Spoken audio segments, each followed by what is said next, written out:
Welcome to Circuit 42. Circuit 42. The one-stop location for all things geek. This episode is brought to you by our sponsors, Dragon's Lair San Antonio and Gotham Newsstand. Sit back, relax, and most importantly, enjoy another episode of Circuit 42. Circuit 42. Hello, everybody, and welcome to the newest episode of Geeks4Comics. I am your host, Ian, and I am here with our special guest, comic book writer and professional awesome person, David Avallone. Thank you for the introduction, Ian. That's very nice. So, for those who don't know who you are, those 5 people on the internet who are like, what's an internet? Who's a David? Who are you, and what do you do? I am a comic book writer and a filmmaker and an activist and a general internet grump for those who follow on Twitter. But yeah, got into comic books fairly recently, I'd say 3-4 years ago. Was primarily doing independent film and web film before that. Awesome. And I know recently, of course, your big project, and the one that actually led to us setting up this interview with you was actually your upcoming Bettie Page comic. Yes, Bettie Page #1 comes out end of July. I can't remember the exact date. Might be the 19th. I don't know if I told you about this or the guys at Dynamite did, but apparently Bettie Page is still controversial because when we initially shared a link talking about the book, it actually got pulled from the Circuit 42 Facebook page by Facebook. Oh yeah, they Janie, who does some PR stuff for them, told me that. And Facebook, man, I think that means someone reported it. Yeah. And generally, when anything can be reported, any innocuous thing can be reported, and it sounds like you guys pushed back and they undid the removal right away. Yeah, we basically told them, so can you please check this and tell us what in this entire post is explicit? Yeah. And then pretty much at the same time that we set this up, Facebook contacted me and apologized and deleted the post. And for people on the internet who think that if someone reports your stuff on Facebook, don't just let it sit there. Like, if you know there's nothing bad, I mean, consider the stuff that people can post on Facebook and get away with. Yeah. You know, I think that, they may have it backwards in that they sort of pull it immediately. They're quicker to pull something than not. And you can undo a report pretty quickly, but I can't remember where I saw this, and it might have been about Twitter, not Facebook, but it's sort of like, they have a room with 1,000 people in it looking at reports, and I think they said the average time looking at a Facebook report is like 4.5 seconds. Like they glance and they delete or don't, so they know they're not taking a lot of time thinking about it. It's like, oh man, there was a drawing of a girl in a bikini. Better pull that. Yeah, and the fact that that's someone's reflex in the 21st century is a crazy, crazy, sad thing. But there's a lot of medieval nonsense going around. So it's pretty dumb. Yeah, it is. Now, something I've noticed, like looking at the work that you've done in comic books specifically, is that you've actually taken a lot of really cool, like, older properties like Twilight Zone, Doc Savage, Vampirella. Well, Vampirella, we say older property, but that is a book that never really dropped out of the public eye. Yeah, it's gone through a lot of, certainly, it's never been for want of a better word, A-list property. She's always been sort of fringy. She was in the magazines at the beginning, but someone's always, yes, we have maintained some kind of Vampirella in print for a really long time. Doc Savage, God knows the books have gone in and out of print and have stayed in print, and every comic book company has taken a shot at it at one time or another. Same thing with The Shadow. Everyone that's wanted to, I think, has drawn The Shadow at one time or another in their life. But I think to answer the question that was there that you didn't quite ask is, that's sort of what I've been assigned, but I think the reason Dynamite's senior editor, Joseph Fryban, Joe knows me, and he knows what I like, and he knows what my background is, and it's not a kooky coincidence that I keep getting thrown the stuff from the 1930s and the 1950s and the 1960s to work with. He knows that I really like that.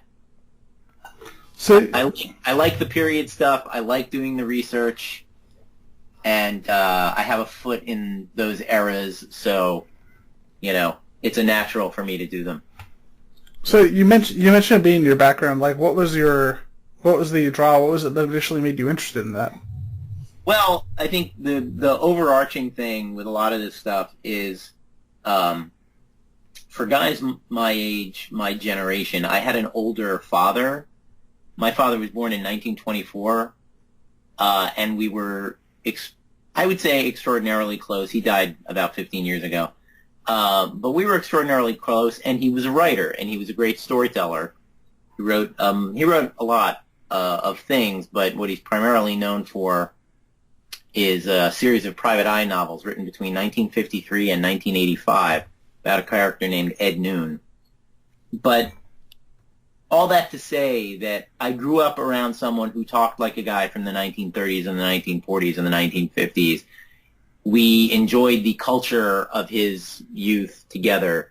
So I'm not a stranger to the Shadow. I'm not a stranger to Doc Savage. I was 7 years old, 8 years old, looking at those books and knowing about those characters. And Bettie Page is more recent vintage in pop culture.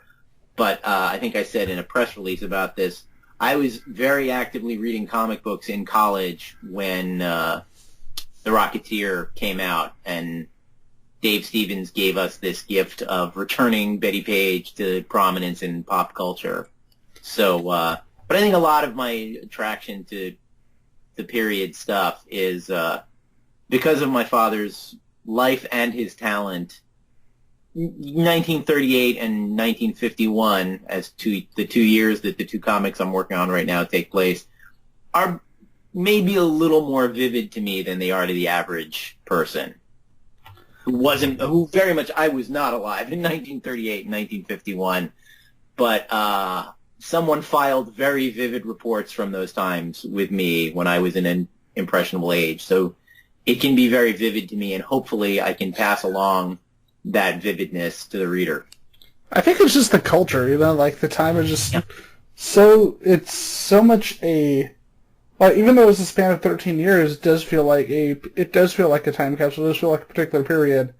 And you look at something like the new Wonder Woman movie coming out, which it's kind of nice to see them going away from the gritty edgelord future of all the other DC films and going into something like this. Oh, yeah, absolutely. And I actually think it was a smart idea, given Captain America and Marvel sort of doing the World War II thing. I think it was a very smart idea to kick her back to 1915, 1916, and out of World War II, which is where her origin originally comes from. I think it's a little trickier to paint the Kaiser's troops as exactly the same thing as the Nazis, because they most certainly weren't. But I think it's a smart visual idea, and it's similar to things you've seen before, but it's different enough that it gives you a different palette. And as you say, it's a DC movie that doesn't. It's what I call soundstage-itis. Almost every big blockbuster movie, it takes a lot of work by the actors and the art department and the CGI artists to make me forget I'm in a 80-foot by 80-foot room that's air-conditioned with a bunch of people who are not in who are not having a real experience. You know what I mean? Yep. And even before CGI, honestly, I liked Tim Burton's Batman movies, but I definitely felt like I was in a soundstage for 2 hours, not anywhere near any real world that I identified, from life experience. I love how tiny Gotham City is in that movie. It's like, Gotham City! Did we just drive by the same theater 7 times? Yeah. No, leave me alone. Yeah, no, and, look, I live in Hollywood, and I've worked on a lot of movies, and I've been on every single lot hundreds of times, and every once in a while you do have that moment where you go, wow, dude, and there's that block on Warner Brothers' back lot that is New York City every time someone needs to be outside in New York City. So it's, it's depending on the resources, it's hard to do more than that. But yeah, they feel claustrophobic, and I understand it's way easier to make movies in an enclosed environment with a green screen. But they do end up feeling a little airless. And so anything, the Wonder Woman trailer as an example, all that Paradise Island stuff looks great. Oh, yeah. I think with this movie, I think kind of taking I hate to say it because I know, despite what a lot of people say, Snyder has proven himself previously. Like, yeah, his stuff now is not anywhere near as good, but you look at stuff like Watchmen 300, he has proven that he can put a comic book on film. But at the same time, taking the reins away from him is a really good idea. Oh, yeah. Well, it's, 300 and Watchmen are examples of something where he followed a tremendously good storyboard and did it well. I would argue that in Watchmen he missed, as a director, he missed the point of the original story, and it caused him to get some key things wrong, but it looked exactly like the comic, and it was like being inside the comic for hours. Yep.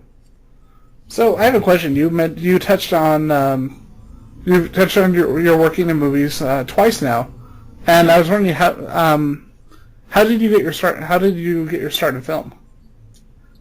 Oh, that goes way back. I was lucky that in college, I went to a little liberal arts school in upstate New York called Bard College, and sort of during the indie film boom, just the beginning of it in the 80s in New York, a low-budget film was made on campus, and they recruited people from the film department to work in it, and I worked as an electrician, and I sort of learned a nice blue-collar motion picture trade on top of, going to school and learning how to make films. So when a year and a half later, when I moved to LA, I had that as a craft, and I worked as a grip off and on for probably 5-6 years. My last job as an electrician or grip was the first season of the Power Rangers. Oh, that's awesome. We actually had Zordon on our show last year. Oh, the original Zordon? Mm-hmm. That's because I think it's Bryan Cranston in the new movie, which is pretty funny. Yep. Yeah, if you watch, we had a 4-man grip department crew, and if you watch that show, every time they're in Zordon's throne room, I guarantee you one of us is asleep behind that wall. Well, it's either there or being irritated by Alpha. Yeah, exactly. I have to say, Alpha in the real world was a delightful young woman. I'm spacing on her name right now, but she was really great. We didn't have to hear that voice. Yeah, and it's so funny because that was added much later. We just got the nice young lady with the disc on her head. I will give Richard Horvitz so much credit though. Like with the rest of his work on like Invader Zim and Angry Beavers, Billy and Mandy, he made up hardcore for being the voice of Alpha 5. Yeah, yeah, that's true. But yeah, it was a funny gig, and the 5 kids were very nice. Some of them were much older than teens, and some of them were teens. Well, if I remember, wasn't the Red Ranger like one of the youngest on there? Like he was the only one who was actually a teenager? The Red Ranger was young. Twee, the Yellow Ranger, was pretty young. David, I think his name was David, who played Billy, was... David Yost. Yeah, David might have been 30.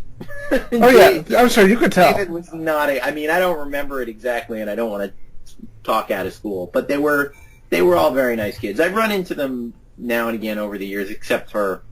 Yeah. I used to see Twee at the local supermarket, and then, of course, she passed away a bunch of years ago, but she was a wonderful person, and the horrible historical irony of Twee's life, Twee survived the fall of Saigon. Her father was a South Vietnamese military official. She survived the fall of Saigon. She survived the evacuation of Saigon. She survived being a boat person, became this, minor league TV star and couldn't survive driving home from San Francisco on the 5 freeway because that's just how life is. But, she was a great girl, and I still think of her very fondly. And the thing is that, as a fans, I'm not as big a Power Ranger fan as others, but I still enjoyed it as a kid. She's always going to be remembered. Yeah. Yeah, and she was great. She was great on the show. We always used to joke about the fact that on the original Japanese show, that character was a man. Oh, yeah, and you could tell. Because And you could tell, and we referred to the fact that you could tell as her morphing accident, that, somehow when she changed into the Yellow Ranger, some various things about her physiology changed. Don't assume the Yellow Ranger's gender, sir. Yeah, exactly. We're going to get in trouble now. Yeah, the Power Rangers are genderless. But, it's like having a sense of humor on the internet? What? Yeah, no, that'll get you into trouble for sure.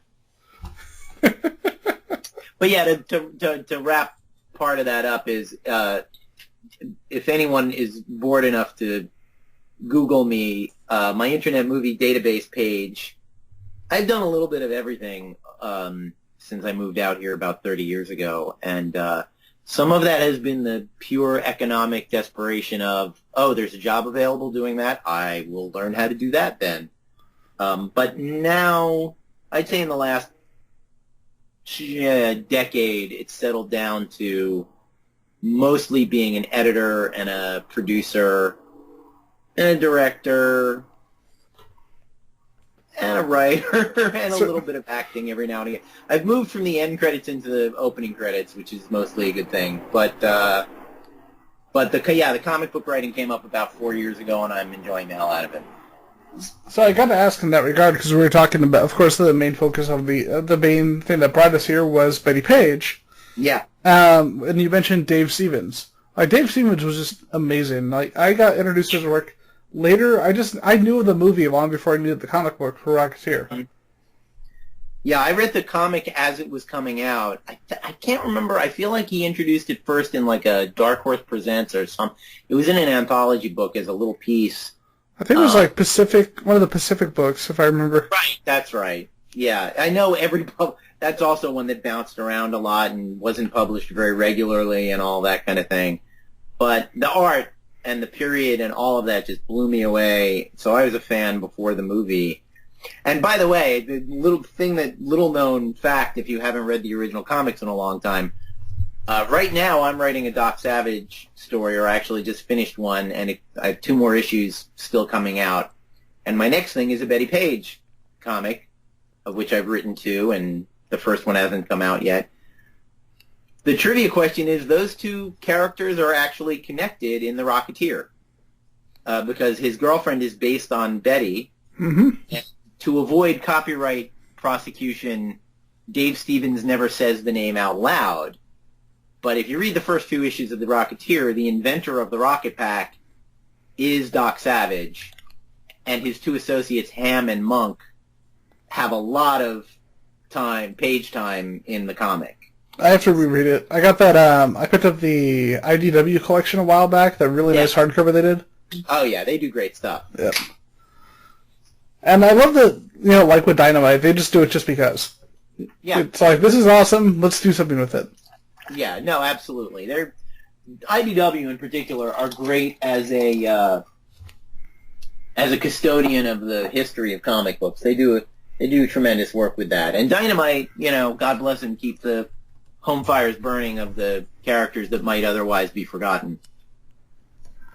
So, real quick, I gotta ask, one of the big things about this, of course, is that it's been over 20 years since there's been a Bettie Page, Dark Horse, a Bettie Page comic published.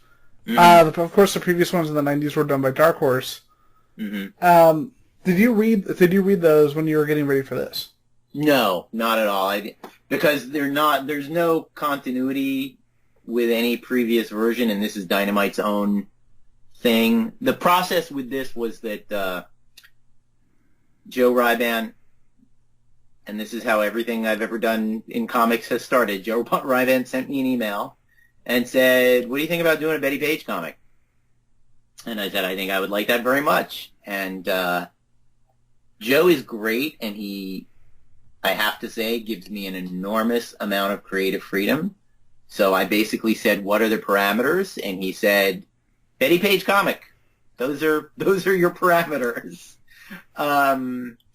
So I sat down, and I'm not ignorant of Bettie Page just walking around in my daily life, but I sat down and I rewatched a great documentary about her I think it's called Bettie Page Tells All. And what's particularly notable about it is it's narrated by the real Bettie Page from an audio interview. That's cool. It's a good way to hear her voice and get a sense of who she was as a person and how she spoke. And I did some biographical research. I made some notes. A few things jumped out at me as fun story ideas. And I decided on 1951 because she was 27 years old. She was modeling but not famous yet. And so, therefore, extraordinary things could happen to her that no one would have ever heard about or noticed. So, yeah, there's no connection to any previous thing. And, the only parameter that I set for myself is that she's got to be the girl, the woman that I listened to in that interview. Bettie Page didn't smoke, she didn't drink, she didn't like cursing very much. She was, I have a tendency to write smart alecks and wise asses because I am one and have been one my entire life. Then you are well suited for the show. And thank you. But there's a difference from how the Shadow is going to be a wise ass and how Doc Savage is going to be a wise ass and how Bettie Page is going to be a wise ass. And she is definitely the politest of the bunch. She requires to be pushed a little hard before she'll go dark. But she was sassy, and she was smarter than anyone gave her credit for. And she was the thing that I find very easy to write about her, she was remarkably self-possessed. And there's a word that I'm about to use that people tend to use in a negative way, and I mean it in the most positive way. She was shameless. Not to say that she was without morals or without self-control, but she did not experience shame for a lot of the bullshit things that people experience shame for. She did not think being naked on camera was a shameful thing. It's not a thing she became a born-again Christian towards the end of her life. She never, ever said, oh, I did a dirty, sinful thing and I never should have done it. She said, instead, what she said was, God made us naked, so what's the big deal? And the thing is, oddly enough, nowadays, of all times, people seem to... It's an issue that never seems to go away, especially in America. Yeah. It's like oh, we can have someone getting their brains blown out. But, if they show nudity, oh my God, what's this behind my clothes? That's always a thing about American culture that's absurd. I have never walking around the world, I've seen death, but I've never walking around the world seen, as an example, a human head being blown off a body in the real world. I have to confess, I have seen human sexual activity with my own eyes very close to my own face. Yet one of those two things can't be shown in a film. Yep. It's kind of stupid. Without it being hidden away in a corner of the internet for the perverts to find. That is a fascinating, that we find, intercourse, better not film that, better not photograph that, but any kind of atrocity committed against the human body, fine. The only thing we can't show a human being penetrated by is another human being. That's funny. It's sad and it's funny, and I should say that another thing that I'm sure influenced Joe in asking me to do this is my wife is a burlesque dancer, lives in a world not unlike the world that Bettie Page was involved with, even honestly for the last 15, 20 years has worn her hair in, black Bettie Page bangs. So I'm sure when the project came up, he said, I know, I'll hire the guy who's married to Bettie Page. That's probably the smartest. He might have some insights into the life of a pinup somehow. So, the guy who spends a lot of his time backstage with pinups at burlesque shows is probably got a perspective on this. Yeah, I just picture it like this. It's like, who do you get to write all the Bettie Page comics? David lives with her. Who do we get to write all the Zatanna comics? Paul Dini lives with her. Yeah, right. Exactly. It's not a hard call. And actually, my wife, I thought this would be a good. Colton is a great artist and he does beautiful work, but he's not particularly a costume designer for burlesque artists. So my wife is designing some costumes for the comic. That's pretty cool. Starting in issue 2, she's also been a costume designer on films and television. And in issue 2, Bettie Page appears in a low-budget science fiction movie.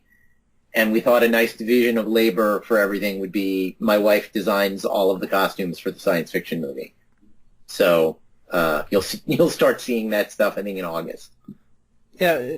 I wanted to ask about that because you talked about the artist on the book. You talked about your wife designing a lot of the costumes for the series.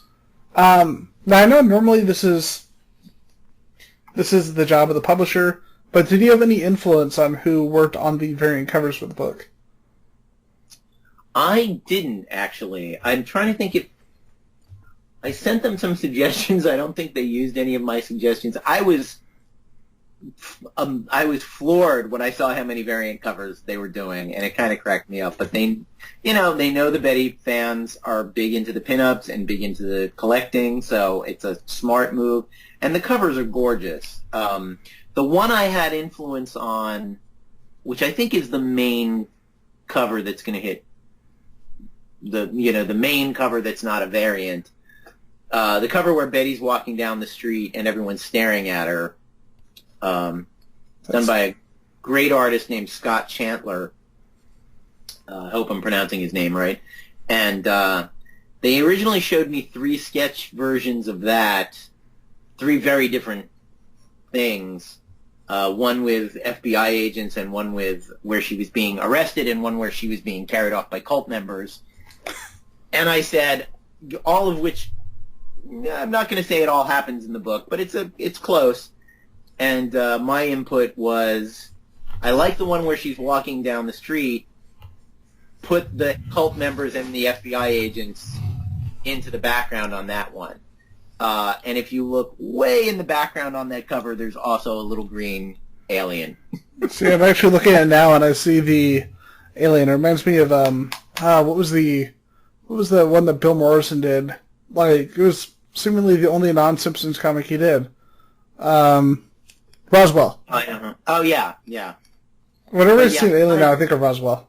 I thought it would be fun to not oversell those elements, but to more to do foreshadowing for the entire series on that one and say, look at all of the crazy things that might happen. Look at all of the people following Betty and looking at her and all of that. So that's a fun cover. But yeah, Scott's cover is great. All the covers are really terrific.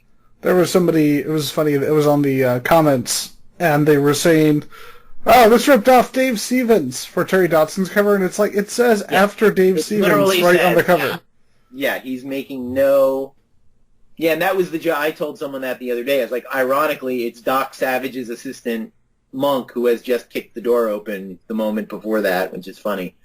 But yeah, no, it is obviously an homage, and he makes no attempt to hide that. The 4th issue of my last book, Twilight Zone: The Shadow, which was by the covers are by the amazing Francisco Francavilla. He asked me what I wanted on the 4th cover, and he had tweeted that when he was drawing the 3rd cover, he was listening to the soundtrack of Vertigo. And I said, oh, give me Saul Bass's poster from Vertigo with the shadow in it. I think that would be a perfect Twilight Zone cover. I'm actually looking at that right now. It's very cool. Yeah, Yeah, and he wrote after, if you look, I'm pretty sure it says after Saul Bass on the cover for the same reason. He's like, I don't want anyone to think I'm so dumb that I'm going to get away with ripping this design off without knowing what I'm doing. But yeah, it was definitely an homage to a film Francisco and I both love. There was one of my favorites. This one was kind of infamous because I actually like this artist, but this is just not a great choice. David Mack did an issue of New Avengers. Mm-hmm. There's so many, like, a lot of it is literally just taken from Adam Hughes' work on Gen 13. Like, literally pose for pose, face for face. And after people started commenting on it, he came out and said, "Oh no, this is a tribute to, like, some of my favorite artists." It's like, then why didn't you mention that before? Yeah, it's so easy to give the little hat tip saying, yes, we're not trying to fool you. We know what we're doing. We we're not, I just remember there was an episode of, going away from comics for a second, there was an episode of Deep Space Nine, and about 10 minutes into it I went, oh, this is John Ford's The Searchers. This is the plot of The Searchers transposed to a Star Trek episode. And within 30 seconds of me thinking about that, one of the characters in the show said, "That'll be the day," which is John Wayne's running line in The Searchers. Yep. And to me, that was the writer was going, yes, you've noticed. By this point, you've noticed we're doing The Searchers, and we're just here to tell you, yes, we know. I love that movie, and now I need to find that episode. Yeah, it's one where I don't remember the character names well. Was the Cardassian was Gul Dukat? It's been a long time. Yeah, the Bajoran lady with the thing on her nose and a Cardassian go to liberate, quote unquote, a Dominion prison camp where his daughter has been held, and Major Kira realizes that he intends to murder her for having been a prisoner for so long. And this is where the show got really good too, during the whole Dominion Wars. I think it was the Dominion. I don't know if it's possible it was a Romulan prison camp or a Klingon prison camp, but the whole idea was he had a kidnapped daughter, and he had every intention of killing her, not rescuing her. And so that was their Searchers episode. Yeah, it's unfortunate that that show is beloved by fans now, but back then it was so 50-50 that it's almost irritating because they went right back to formula, and that's why you had two really disappointing series that followed. Yeah. Yep. Well, and Enterprise, not to get off topic, but Enterprise, they made so many missteps in the initial season that by the time they brought in, I think it was Manny Cotto, and he took a season of just undoing every bad idea they had started the show with, but it was too little too late. Yeah, because it is disappointing, because I tell a lot of people, watch the first episode of Enterprise if you really have to, and then just watch season 3 and 4. Yeah. Exactly. Except for the finale. That was bad. Yeah. That was the worst Star Trek finale ever. Which is sad when you consider that season 3 of the original series exists. Yeah. And I've met Bakula. And Bakula's super nice. I don't want to be like, dude, you were a worse captain. Yeah. No, Scott's lovely. I've never met him. My wife has worked with him a couple of times, and we have a very cute picture of him, and she worked on the TV show Chuck as a costume person. And, that's really cool. We have an adorable picture of Chuck and his dad, Scott Bakula, picking my wife up on a beach, and they're both in tuxedos, and they look adorable. But yeah, he's a lovely guy. And it's funny, you can even say that watching Shatner's documentary, The Captains. You go, the thing is, like, all of them, their marriages broke up, their lives were destroyed, except Bakula. And I'm kind of like, dude, that's why you weren't good. Like, you were clearly leaving some of it at home. You weren't given 110. And he's a lovely guy, but I think he's got an innate gentleness to him that makes him a wonderful Sam Beckett and a little too weak to be a starship captain. Yep. Especially for me, like when I was younger, like it's always come down to Picard and Sisko. Mm-hmm. And because both of them, Picard it's interesting because Picard starts really, really hard. and he kind of is humanized as it goes. Although he should have hit Wesley more. That would have been funny. But Right. but then you have Cisco, who seems like he would be really, really hard as well. And despite what happened to him at the beginning of the show, he starts off very, very human, and he kind of has to build up that. He has to kind of build up that, bring the intensity back. Mm-hmm. Yeah. It is interesting watching that documentary and it's like, Avery, are you still off in space? Yeah, well, he's always been an interesting guy. I will always remember, like, he's such not a Hollywood guy, and he doesn't have a Hollywood perspective on the work. And I remember reading, I think it was some old TV guide where they interviewed all of them. And I just like, you just know that Avery is not going to give a PR department approved answer to the question. And they asked him about, is it hard work or something like that? And he said, I think he was talking about his father or his grandfather was like one of the first African-American lawyers, and he was a college graduate, and he fought discrimination his whole life. He was like, I stand in front of a green screen and fight monsters in my pajamas. My life is ridiculous. It's just like, dude, you have to accept that you actually do help people as a role model, and yes, you may not be the first African-American lawyer on the Eastern Seaboard, and that's a lot to live up to, but you do a little more than wear pajamas and fight monsters in front of a green screen. But I just thought that was a really funny perspective that he had on it, that my life is ridiculous, compared to what other people in my family have done. And right after that, he started playing a piano for seemingly no reason. Yeah, exactly. But yeah, in terms of your work, like, we talked a little bit about Bettie Page, and we touched on Doc Savage, but let's talk about that a little bit more, if you don't mind. Sure. So now the big thing that we talked about is the stuff that you tend to be really interested in runs from like the late 30s to early 50s. Yeah, I mean, I would take it. It's not that I wouldn't write anything set in the present day. I was thinking the other day, even, it'd be wonderful to write something where I didn't have to look up almost every detail, because I like to get that stuff right. I don't like to have, as an example, a microscopic example of this.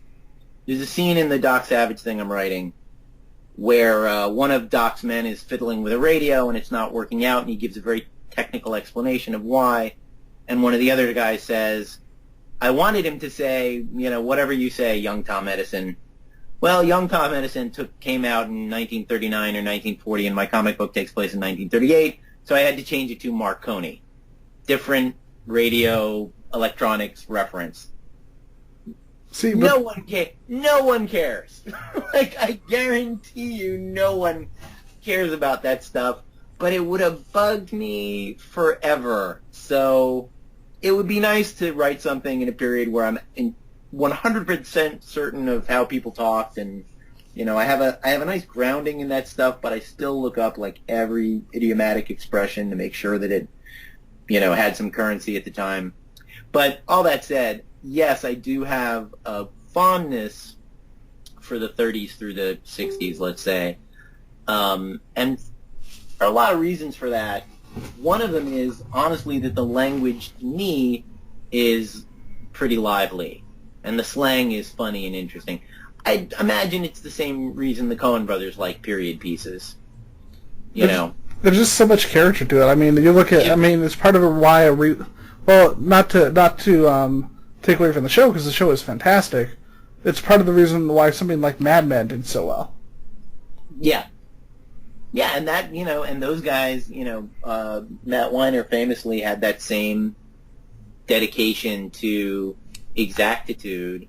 I remember in one of his episodes, the little girl was watching a Man from U.N.C.L.E. episode, and because of one of the guest stars, I looked it up, and it was just kind of cool to go, okay, so this episode takes place October 3rd, 1966. Like, that is exactly, he decided that this is the day for that. And I do that as much as I can. There's a scene in the second issue of Twilight Zone: The Shadow where they go to a newsstand and find an issue of The Shadow, and I found which issue would have been on the stands, and, I went, okay, so it's got to be October 24th, 1937 that this is exactly taking place. And that stuff is just, it's fun. It creates, I think, even when the audience even when they don't know that you're doing it, even when they don't know that everything is as right as you could get it, I think it just feels right. People who know nothing about the 1960s, I think, were still able to watch Mad Men and it felt right to them.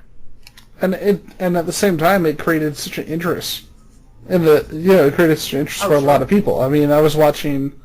It was a interview with some of the actors. They interviewed Christina Hendricks and John Hamm, and they were talking about how, the host, he was saying, you look around, and a lot of people started actually taking in those styles and little things. Like, there was a song that one of the actresses sang, and it became so popular that there was a meme with Jean-Claude Van Damme dancing to it. Right. And it's a perfect example of how, something like that can bring that back in the culture and create this new fascination that hasn't been there for a long time. Oh, absolutely. Look at,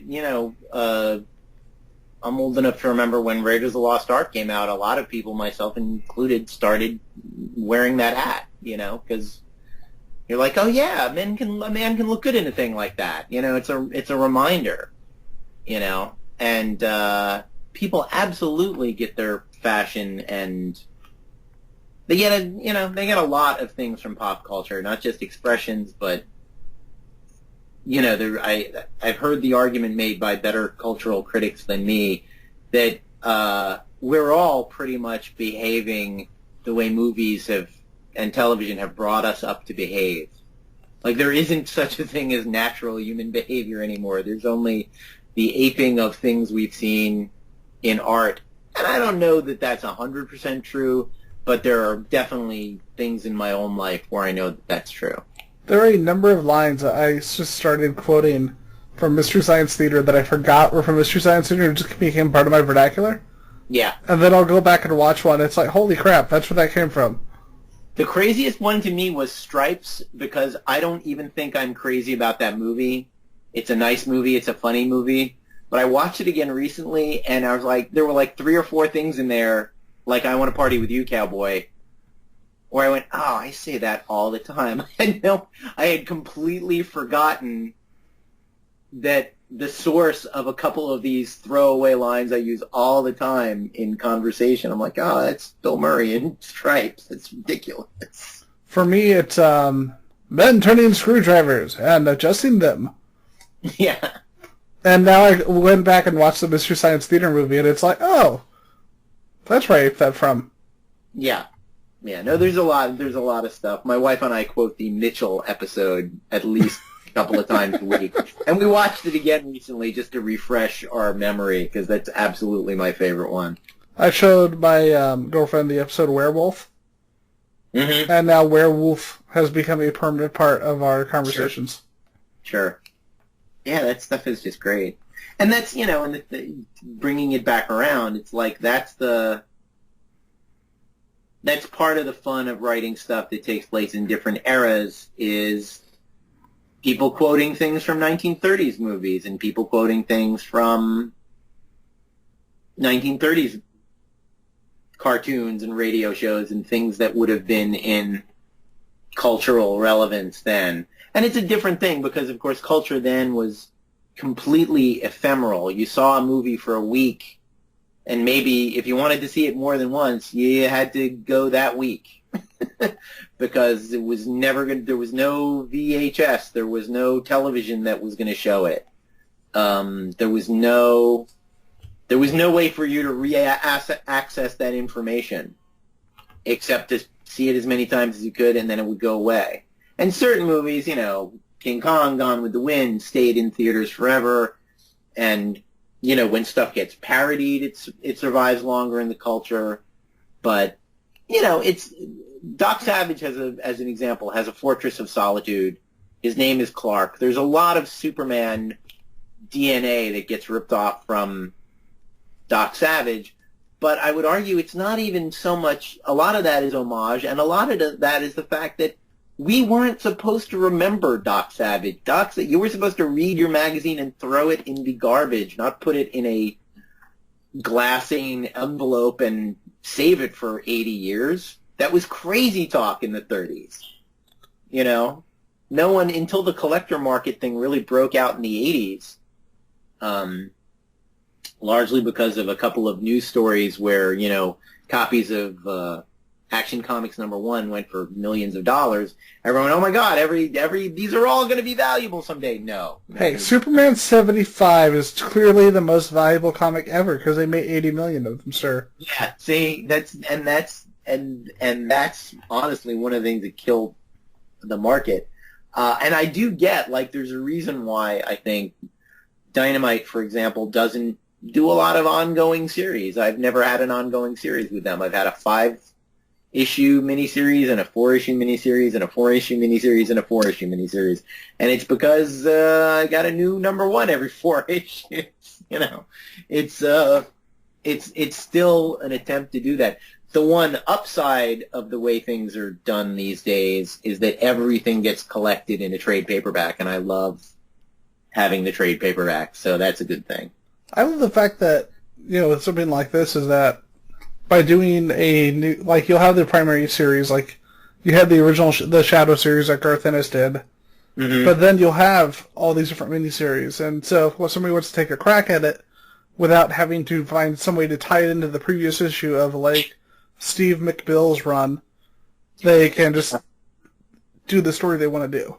Yeah, I have to, not to tell tales out of school, but I have to admit, every time I've asked either Joe or one of the other editors, like when this Doc Savage came up, I was like, do I have to fit it into any previously established continuity outside of the original pulp novels? And no one ever says, oh, yeah, you better reread that Chris Roberson 8-issue run and make sure you don't contradict anything. It's like, they know that that's, I mean, I think that's, there are probably people out there, I'm sure there are people out there reading DC and Marvel who are rigidly following concepts of continuity.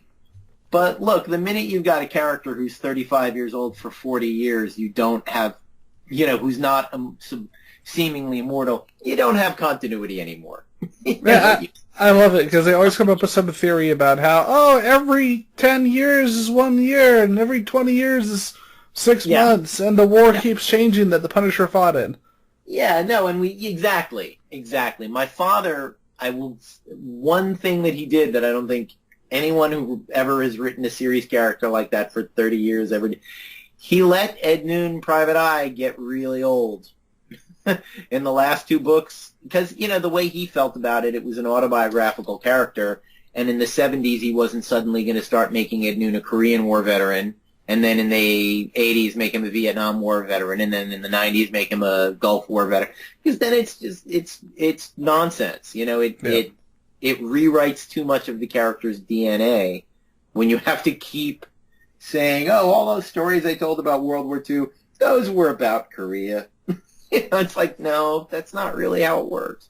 So, yeah, in the last 2 books in the series, the guy's in his late 60s. That's pretty cool. And gets older, you know, moves a little slower, throws a punch a little less effectively, and, you know, as a man in his late 50s and early 60s, and then as a man in his 60s. And I get why, you know, for James Bond, for Superman, like, I get why we want to keep, but then you keep having to do these crises on Infinite Earths and, you know, wiping away the old continuity and say, this never happened, because, you know. And it's funny, too. I knew that the Doc Savage thing I'm writing, Doc Savage has some very devoted fans. I'm using John Sunlight as a villain. They hate it when people do that, because they believe. A guy said to me today on Facebook that I just hate it when the companies use John Sunlight as a villain because he's the only recognizable name, and, you know, and it strikes me as funny that they believe that Doc Savage comics are ruthlessly run by commercial interests. Man, if it was about commercial interests, no one would be bothering with Doc Savage comics. I was going to say there wouldn't be any. There wouldn't. Yeah, exactly. If they were trying to make something like, oh, this is going to be a huge hit if we have John Sunlight in it, the number of people who know who John Sunlight is, as if that's an audience. Those people are already buying your Doc Savage comic. I promise. All 150 of them are buying your Doc Savage comic. So I had to say to him, I'm here to deflect your anger from the publisher and the editor and the owner of the license right at me, because I'm writing John Sunlight because I think he's great. and I said, I guarantee you that for all of the times that writers have brought back the Joker because you have to, I would bet you people like writing the Joker. People like writing Moriarty. He's only in a couple of stories in the original Holmes. If not for lawsuits keeping James Bond writers from being able to use Blofeld for the past 30 years until Spectre, everyone would have been bringing back Blofeld every other movie because he's great. But yeah, the idea that we're doing these things with some eye towards, if we use this obscure villain who appeared in two pulp magazines in the 30s, the money will just roll in. No. Crazy enough, that was not the decision that we made. There was a YouTuber I used to listen to named Browncoat Eric, and Sure. One of his friends on there, he would always give him shit because he would always he like everybody, he was mad about the Green Hornet movie, but this is a guy who's in his mid-20s who's saying, man, I watched all of the Green Hornet, man, and this it's so funny because he's got this super southern accent. It's like, man, I watched all the Green Hornet, okay, and this isn't followed it at all. And he's name dropping all this stuff from all the old Green Hornet episodes and radio shows, and Eric just tells him, dude, you're the only person who watched all of those. So, right. Yeah, you're allowed to get angry, I guess. And he'd always get mad because he told him, yeah, you're the only person who watched those. Nobody else did. Sorry. Yeah. Well, and ultimately you're never going to make all of the fans of anything happy. And there's always going to be different versions. I just refuse to be one of those people, and this is a maybe a character flaw, but if George Lucas wants to make a shitty Star Wars movie, he's not ruining my childhood. It's his thing to ruin if he wants to. You know what I mean? It's I don't know that I can get the worst Chris Pine Star Trek movie that there will ever be. I have a Blu-ray of the Wrath of Khan right here that is not going to evaporate. I was going to say, I also own a copy of Into Darkness. Yeah. So my point being that here's the relevant quote to me. Someone asked Raymond Chandler once, what do you think about what Hollywood has done to all of your books? And because aside from being a good writer, he was also a smart ass. He said, Hollywood hasn't done anything in my books. They're right over there on the shelf. And he's right. If you don't like the Humphrey Bogart version of The Big Sleep, go read the friggin' book. It's right there. It's great. It's the Bogart movie's great too. But, the new version of a thing that sucks doesn't take away the version that you like. Yes, would I be happier if someone was making better Superman movies with Henry Cavill? Yeah, sure. But, I had my Superman in '79. He was great. And the nature of things is that they never last forever, and the universe abhors, I don't remember which law of thermodynamics it is, but, things move, things change. There is movement, and you can't achieve stasis, even in The Simpsons, where the actors the aging of the actors doesn't have to change anything. You still get turnover in the writers, and things still change, and that's okay. When I watch an episode of The Simpsons and it's not funny, I don't go, oh, you've ruined The Simpsons. no, the episodes I loved are still great. Yep. And the funny thing is, somebody was trying to tell me, Man of Steel, worst Superman. It's like, you clearly never watched Superman 4. Yeah. Because, no. I'm sorry. I'm not saying it's the worst superhero movie of all time. That's still Steel with Shaquille O'Neal. Mm-hmm. But it's still Superman 4. Yeah. No, that is a pretty aggressively terrible movie. Yep. And again, it's like the great thing about Superman is you can't kill him. Someone will make, when me and Henry Cavill are in the old age home, someone will make yet another Superman movie, and it will be good or it will be bad. The thing that sucks is when you go, there's going to be a whole generation that doesn't have a good Superman. It's like, yeah, there were whole generations with no good Superman movie between Kirk Allen and Christopher Reeve. So it's not... I'm the world's biggest James Bond fan, and when I walked out of Skyfall, I turned to my wife and I said, they can stop doing these now. I don't need to see another thing like that. That's terrible. And, I know a lot of people love that. A lot of people love Spectre in spite of it borrowing the plot of an Austin Powers movie. I enjoyed Spectre despite its camp. I actually enjoyed Skyfall. I'll have to disagree with you there. No, but a lot of people did. It's just, to me, and I wrote an essay about this when Into Darkness, Man of Steel, and Skyfall were all pretty much out at the same time. I said, I'm from the generation where Captain Kirk, James Bond, and Superman prevented large cities from being destroyed by supervillains and accomplished their mission successfully. And the post 9/11 generation can enjoy a different kind of art. But for me, a movie where Captain Kirk lets half of San Francisco be destroyed is a movie where he lost. Yeah. A movie where the mission was to keep M alive and M is killed is like a movie where Goldfinger blows up Fort Knox. But hey, we got him. It's like, well, but Fort Knox, man, that was the mission. You weren't supposed to let that happen. And it's just a different, like I said, I think post 9/11, you have a certain era of defeatism where even Superman has to let Metropolis go and be destroyed. And it's like, me, it's like, yeah, so I'm not a big fan of Superman 2, but at least the big fight in Metropolis is entirely about him going, oh, fuck, I can't do this here. This is a terrible... Fighting superpowered villains in the middle of the most populated city on Earth is a terrible, terrible idea. Yep. I think I'm going to take everyone to the North Pole. The funny thing is, with the recent Star Trek movies, I think Beyond is easily the best of them. It's great. Yeah, I really love Beyond. Because it felt like classic Trek. It got out of the Muppet Babies thing.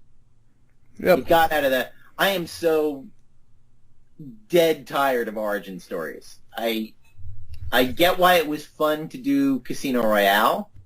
I think that it's a smart idea when you're rebooting a thing. But thank God the Spider-Man movie we're about to see is not going to have any radioactive spiders in it. That makes me very, very happy.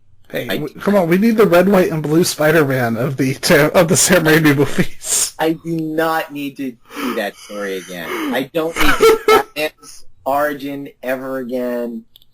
Superman's origin I love, and I actually wrote a thing once about how it may be the most repeated story in pop culture of its kind. You know what I mean? Yeah. Because for some reason, every time you tell a Superman story, you kind of have to run through the epic to get him there. The best one for me is still the animated series because we got a lot of focus on Krypton as a city. Yeah.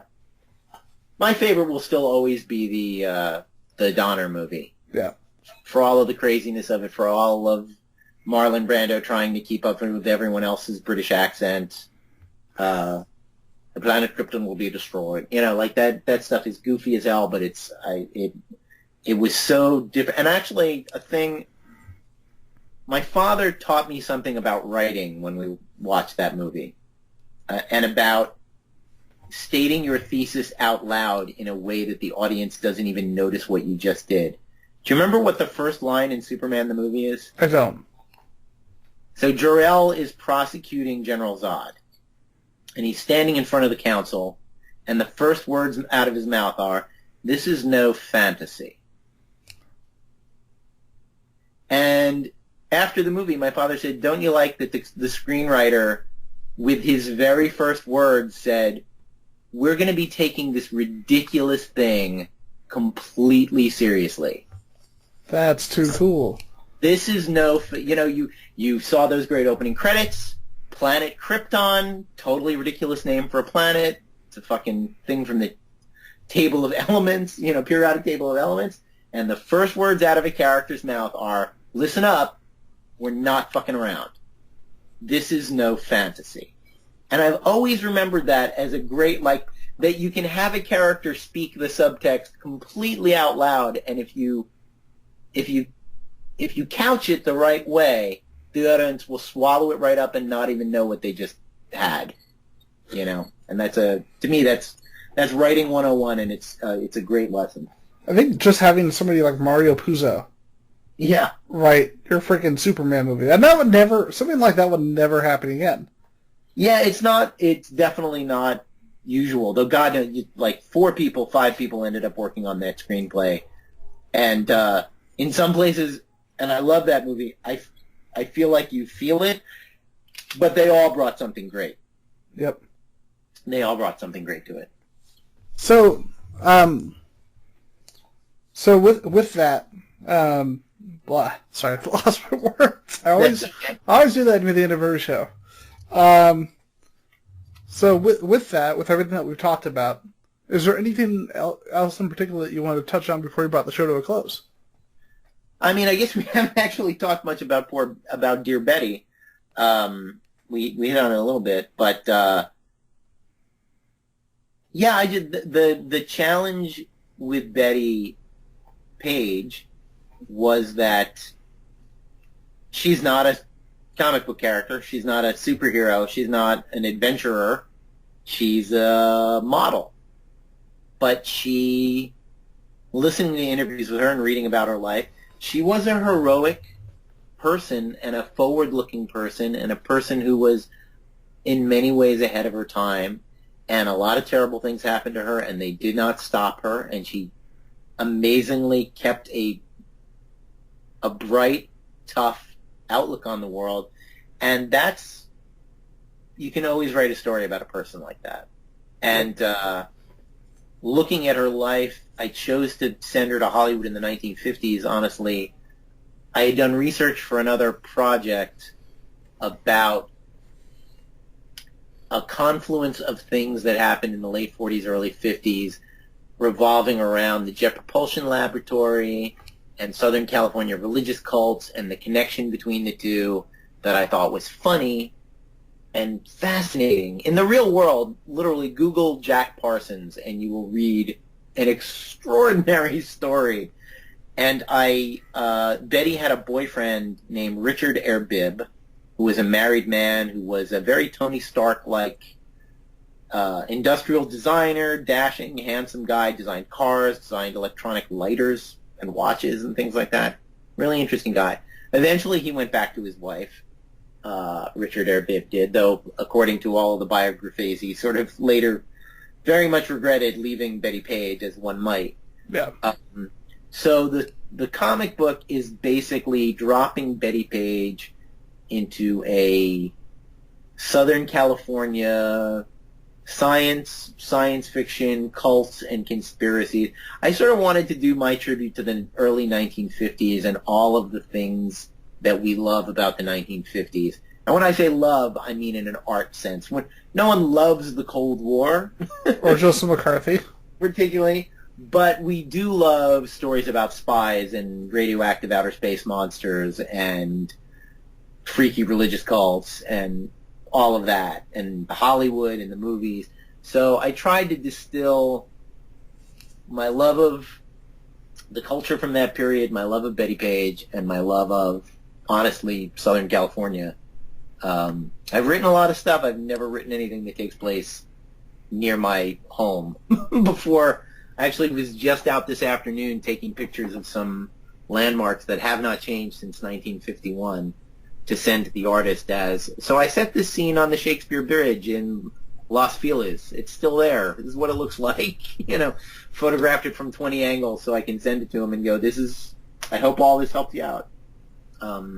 But that's, I like to think that I'm doing Betty some justice, and like with anything like this, you really hope that people read it and they love it, and you also hope a lot that they look her up, and find out more about her. I definitely see people doing that. I mean, there's already, she is. It's funny to say this about a person. She is immortal. Yeah.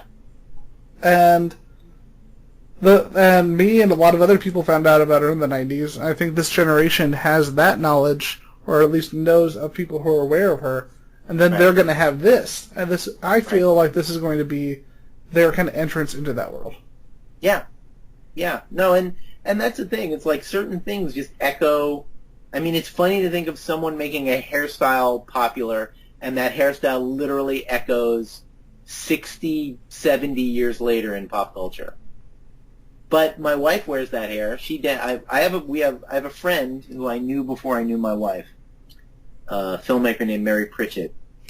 And when I told her I was dating the burlesque dancer Penny Starr Jr., she said to me, "I wear my hair in black bangs because I saw your future wife wearing them that way on stage."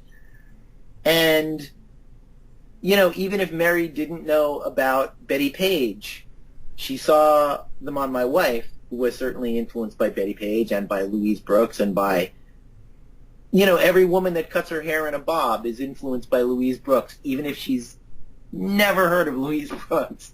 Yep. So that kind of thing is immortal, and certainly in an overall way, the other legacy of Bettie Page, as I said, the positive version of shamelessness, because Hugh Hefner really codified this later, and she was one of his first pinups. She really was one of the first people in American culture to sell the idea that sex is not this dirty, wrong, weird French foreign movie thing.